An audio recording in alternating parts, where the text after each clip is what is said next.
My educational channel విద్యా ఉద్యోగ సమాచారానికి స్వాగతం. తెలుగు సాహిత్యానికి సంబంధించి ప్రతిరోజు 10 క్వశ్చన్స్ డిస్కస్ చేస్తున్నాను. ముఖ్యమైనటువంటి ప్రశ్నల్ని కలెక్ట్ చేసి వాటిని వివరించడం జరుగుతుంది. ముఖ్యంగా నెట్, సెట్, గురుకుల, జేఎల్, డిఎల్, డిఎస్సి, అదేవిధంగా central universities common entrance test కానివ్వండి, పీజీ ఎంట్రన్స్ టెస్ట్, ఇవన్నిటికీ పనికొచ్చేలాగా ఈ సాహిత్యాంశాలను తీసుకోవడం జరుగుతుంది. సో ఈరోజు మనము తెలుగు సాహిత్యం వీడియో నెంబర్ 6 ఇక నుంచి మీకు ఒక టాపిక్ వైజ్ మెటీరియల్ అయితే ఇచ్చే ప్రయత్నం జరుగుతుంది. సో ప్రతి టాపిక్ మీద ఇంపార్టెంట్ క్వశ్చన్స్ అన్నీ కూడా అందించడం జరుగుతుంది. ఇవాళ మనం మొట్టమొదట నన్న యుగాన్ని తీసుకుందాం. అయితే ఇంతకంటే ముందు మనకు ప్రాణన్న యుగం గురించి డిస్కస్ చేయాల్సి ఉంది. తర్వాత ఇస్తాను ఆ ఇన్ఫర్మేషన్. మొదట నన్న యుగం గురించి ఈరోజు మనం డిస్కస్ చేయబోతున్నాం. ఈరోజు 10 క్వశ్చన్స్ ఉంటాయి. నెక్స్ట్ వీడియోస్లో ప్రతి వీడియోలో 10 క్వశ్చన్స్ ఉంటాయి. ఎన్ని ఇంపార్టెంట్ ప్రశ్నలు ఉంటే అన్ని ఇవ్వడం జరుగుతుంది. ఇక్కడ ప్రశ్న మనకి క్వశ్చన్ నెంబర్ 1 వచ్చేసి ఇవాళ నన్నయ్య ఏ శతాబ్దానికి చెందిన కవి. అయితే ఇందులో అన్ని క్వశ్చన్స్ ఉంటాయి, ఎందుకంటే ఇది అందరిని దృష్టిలో పెట్టుకొని ప్రిపేర్ చేసే మెటీరియల్ కాబట్టి మనకు బేసిక్ స్థాయి నుంచే ప్రశ్నలు ఉంటాయి. ఇంత సింపుల్ క్వశ్చన్ ఎందుకు ఇచ్చారని మీరు అనుకోవచ్చు, కానీ ఇది అంటే పీజీ ఎంట్రన్స్ రాసే వాళ్ళకి కూడా అవసరం కాబట్టి వాళ్ళందరినీ దృష్టిలో పెట్టుకుని కూడా ఈ సిరీస్ డిజైన్ చేయడం జరిగింది.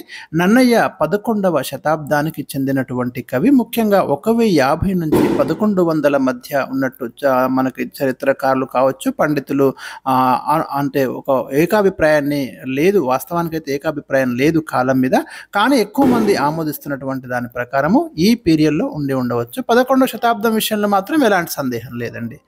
క్వశ్చన్ నెంబర్ 2, నన్నయ్య ఎవరి ఆస్థాన కవి? తూర్పు చాళుక్యరాజు రాజరాజ నరేంద్రుడి యొక్క ఆస్థాన కవి అండి. వీళ్ళ వంశం వచ్చేసి చాళుక్యులు, వీళ్ళు చంద్రవంశం అని చెప్పుకున్నారు. ఇక్కడ మనకి ముఖ్యమైన రాజవంశాలలో ఆంధ్రప్రదేశ్ ఆ ప్రాంతాన్ని పాలించిన రాజవంశాలలో తూర్పు చాళుక్యులు ఒకరు. అందులో రాజరాజ నరేంద్రుడు ముఖ్యమైనటువంటి ఒక రాజు. నన్నయ్య రచించిన శాసనాలు ఏవి? నన్నయ్య మనకు 2 శాసనాలు రాయడం జరిగింది. ఒకటి నందంపూడి శాసనం అండి, ఇది నన్నయ్య రచించాడు. అదేవిధంగా మండ శాసనం, ఈ 2 కూడా నన్నయ్య రచించినటువంటి శాసనాలు. క్వశ్చన్ నెంబర్ 4, నన్నయ్య మహాభారతంలో చివరి పద్యం ఏది?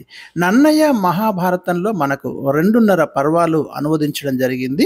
అందులో ఆది పర్వం, సభా పర్వం, అరణ్య పర్వంలో మరి 142వ పద్యం, చతుర్దాశ్వాసంలో 142వ పద్యం వరకు నన్నయ్య అనువాదాన్ని చేయడం జరిగింది. ఆ 142వ పద్యం వచ్చేసి మనకు శారదరాత్రులుజ్వల సత్తర తారక హార పంక్తులన్ అనే పద్యం దగ్గర నన్నయ్య మరి ఆ రచన ఆగిపోవడం అనేది జరిగింది. క్వశ్చన్ నెంబర్ 5, కన్నడ భాషలో మహాభారతాన్ని విక్రమార్జున విజయం పేరుతో ఎవరు రచించారు? నన్నయ్య భారతానికంటే ముందే మనకు కన్నడ భాషలో మహాభారతం అప్పటికే రాయబడి ఉంది.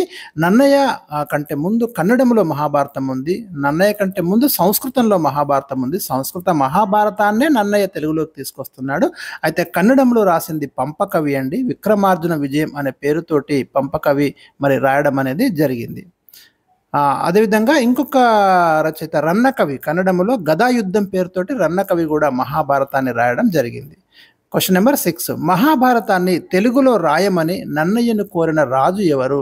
రాజరాజ నరేంద్రుడే నన్నయ్యను తెలుగులో మహాభారతాన్ని రాయమని కోరినట్టు నన్నయ్య అవతారికలో ప్రస్తావించడం జరిగింది. తెలుగున రచయింపు మదిక ధియుక్తిమయిన్ అని చెప్పినట్టుగా మనకు నన్నయ్య పేర్కొన్నాడు. కాబట్టి రాజరాజ నరేంద్రుడికి ఉన్నటువంటి 5 ఇష్టమైన వ్యాపకాలలో మహాభారతాన్ని కూడా వినడం ఒకటి. కాబట్టి మరి మహాభారతాన్ని తెలుగులో రాయాల్సిందిగా నన్నయ్యను కోరడం అనేది జరిగింది. క్వశ్చన్ నెంబర్ 7, మహాభారత అనువాదం అర్ధాంతరంగా నిలిచిపోవడానికి నన్నయ్య మరణమే కారణమని ఎవరు అభిప్రాయపడ్డారు? 2.5 పర్వాలు రాసిన తర్వాత మరి మహాభారత అనువాదం ఎందుకు ఆగిపోయింది అంటే నన్నయ్య మరణించి ఉండవచ్చు అని పింగళి లక్ష్మీకాంతం అభిప్రాయపడడం జరిగింది. క్వశ్చన్ నెంబర్ 8, తూర్పు చాళుక్యులు ఏ వంశానికి చెందిన వారిగా ప్రస్తావించుకున్నారు? బేసికల్గా వాళ్ళది రాజవంశం, చాళుక్య రాజవంశం అని, కానీ మనకు సూర్యవంశం, చంద్రవంశం అని పౌరాణిక కాలం నాటి నుంచి కూడా ఉన్నాయి. అందులో మేము చంద్రవంశానికి చెందిన వారమని వీళ్ళు చెప్పుకోవడం జరిగింది తూర్పు చాళుక్యులు. మరి పాండవులు కూడా చంద్రవంశానికి చెందిన వారే అని మనకి ప్రస్తావించబడి ఉంది. కాబట్టి మా వంశం యొక్క చరిత్రను వినాలనే కోరిక నాకు ఉంది కాబట్టి మహాభారతాన్ని తెలుగులో రాయమని రాజరాజ నరేంద్రుడు నన్నయ్యను కోరినట్టుగా అవతారికలో మనకు ప్రస్తావించబడింది. Question number 9. నన్నయ్యను ఆంధ్ర కవిత గురుడు అని ఎవరు పేర్కొన్నారు? నన్నయ్యను ఆంధ్ర కవిత గురుడు అని పేర్కొన్నది మారనాని కవి మార్కండేయ పురాణంలో ప్రస్తావించడం జరిగింది. Question number 10. నన్నయ్యను ఆంధ్ర కావ్య పదము తీర్చినవాడని ఎవరు పేర్కొన్నారు? కొలని గణపతి దేవుడు పేర్కొన్నాడండి శివయోగ సారంలో. ఇలాంటి ప్రశ్నలు కూడా మనకు కాంపిటేటివ్ ఎగ్జామ్స్లో అడగడం జరుగుతుంది.